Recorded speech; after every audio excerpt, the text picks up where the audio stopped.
கிறிஸ்துவுக்குள் பிரியமானவர்களே, அநேகமாக நாம் ஒவ்வொருவரும் அழிந்து போகிற இந்த உலகத்தில் உள்ள மக்களுடைய அன்பிற்காக ஏங்கிக் கொண்டிருக்கிறோம். அது கிடைக்கவில்லை என்றால் பல நேரங்களில் நாம் நமக்குள்ளே சோர்ந்து போய் மிகவும் கவலைப்பட்டு வியாகுலப்படுகிறோம். ஆனால் நம்மை நேசிக்கிற, நம்மேல் பிரியமாயிருக்கிற ஒருவர் இருக்கிறார். அவருடைய அன்பு அழியாதது. அவருடைய நேசம், பிரியம், நம்மேல் வைத்திருக்கிற அளவு கடந்த இரக்கம் மாறாதது என்பதை நாம் உணராதவர்களாக இருக்கிறோம். இந்த உலகத்தில் உள்ள அழிந்து போகிற அன்பிற்காக ஏங்குகிறோம் அல்லவா? கர்த்தர் நம்மேல் பிரியமாயிருக்கிறார்.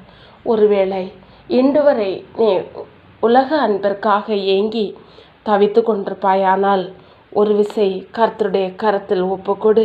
கர்த்தர் உன்மேல்